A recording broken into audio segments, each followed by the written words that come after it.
All right, hey Warren, what is going on, my friend? So I told you I'd do a video just for you, and I'll see what I can do. I want to show you my pedal board because you'd asked about orders of pedals, and I should have put this on a table so I don't have to come down to the ground. But this is what the pedal board looks like, my pedal board. So I come into a Bose L1, and I come actually out of that into my tuner. I come back up to an EQ. So that if I need to EQ or use the notch filter for feedback, I can.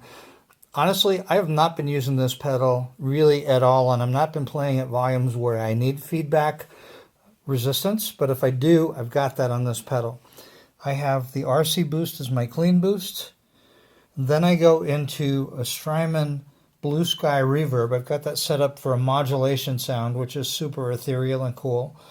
And then here is the Nunabber, which is just set for reverb, but if you press and hold, the little white LED light will start blinking. There we go. So now that it's blinking, if I engage it, I'm in the shimmer mode, and you get this cool set of trails. And then I go into my looper last. My looper is always last because I want all of my effects and everything I record before the looper so that the looper has that retained for the loop and then out to my amp. Now here is the K&K Pure XLR preamp. It has a volume control, treble bass or metal bass, and there's an input. On the back you can do an XLR output to your amp, or you can do 1/4 inch. There is no way to plug in pedal power. It runs only on battery. And when I plug this into my system, for some reason, when I engage or disengage the tuner to mute, I hear a pop, and it's really disconcerting. So for me, I just find the whole K&K business a little trickier and more problematic. So here is the Outlaw, the infamous Outlaw. There it is. And there is my D18 cutaway. And here's the D18 with the fiddleback mahogany on the back. I don't know if you can see that. If you can see any of that grain. Is any of that showing up? I know I've got some reflections. But it's a standard D18 with an LR Baggs Anthem pickup, aftermarket in the guitar, and the battery pouches inside. But the batteries, they last like, I'm getting a good few months out of the 9-volt battery. So with that, and then, of course, here's the Fishman Loudbox Mini Charge. And there's a Bose S1 Pro, which is a completely different conversation. So lots to talk about.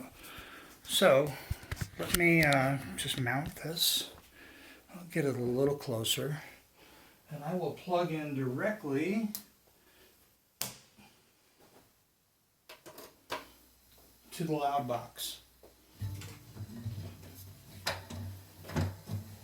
Alright, I might be running out of battery or memory in this recording, so I may make this short from here. Here's the just the Bose, the Bose is off. Just the Fishman, no pedals on.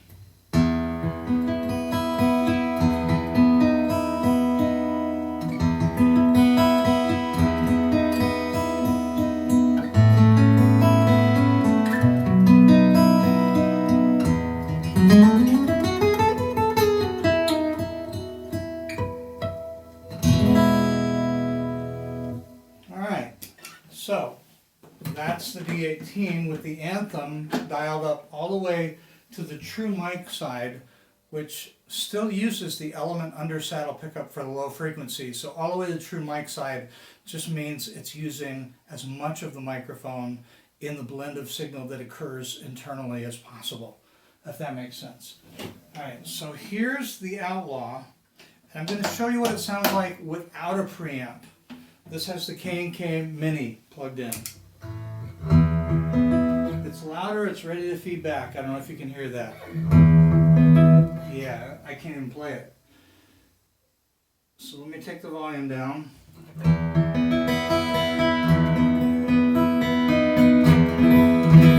Kind of woofy in the low end. It needs a preamp. All right, so I will plug that in real quick and you'll hear a pop. Excuse me while I drop down below here. All right. Plugging in the K&K, the guitar to the K&K preamp. All right. And I'd already set that up with the mid-range scoop just a little bit because I think it needs that. Now I'm going to disengage the tuner and let's hear if it pops. Sure enough it does. I don't know why it does that. Maybe because it's battery powered and everything else is on pedal power. I'm not sure, but alright. But now I'm going to turn the volume back up. This is with the preamp.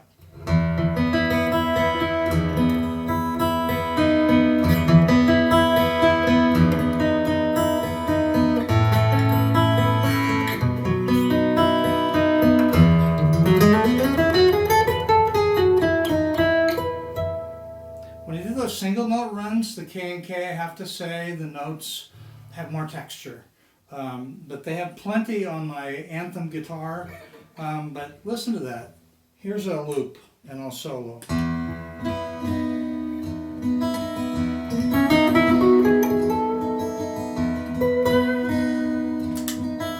turn on that shimmer pedal.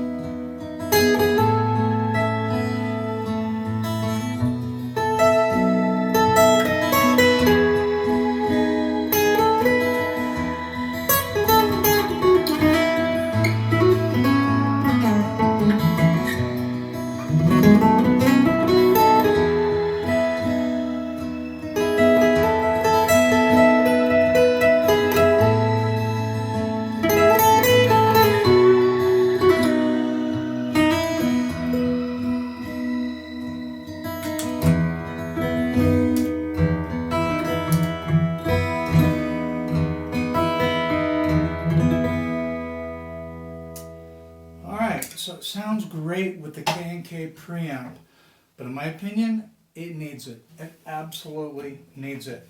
There's no onboard volume control, so that's certainly a detriment. But there's no battery to change in the K&K, so that's cool, other than the one in the preamp. So you got that to contend with. For your church gigs, maybe just with the Loudbox Mini Charge and a guitar and that preamp, and maybe you're just plugging in and you're strumming, and that's simple and that's great. So could work great for you. I just like the simplicity and the plug and play aspect of the Anthem. So let me go back to that. All right, so I'm just plugging straight back in.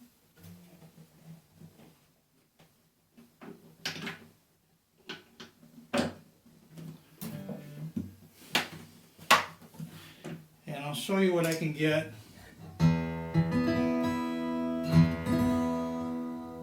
The K&K was louder, definitely louder.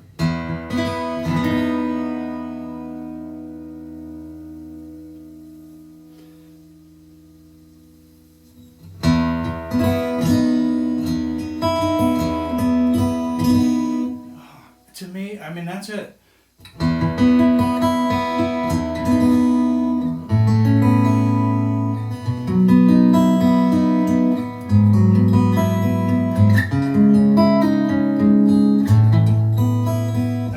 Really close to the amp, so that might be accountable for some of the feedback, but at my gigs I do that.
that's helpful. That's the order of my pedal chain.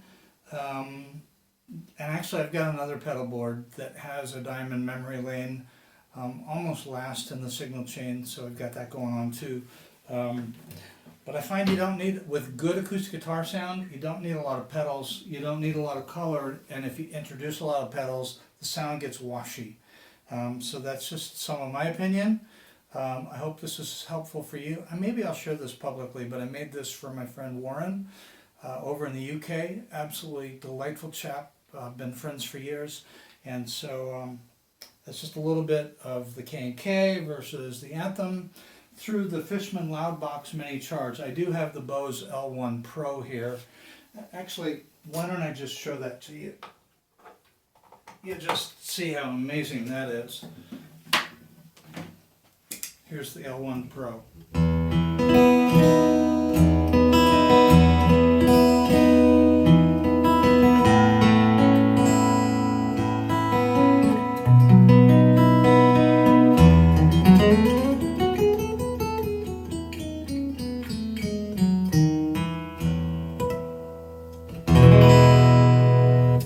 So that's the L1 Pro. Obviously a different class and league, and that's my gigging system, just to cover 150 people, you know, in a setting, 200 people in a resort or a restaurant or whatever. So hope that was helpful. Have a good day.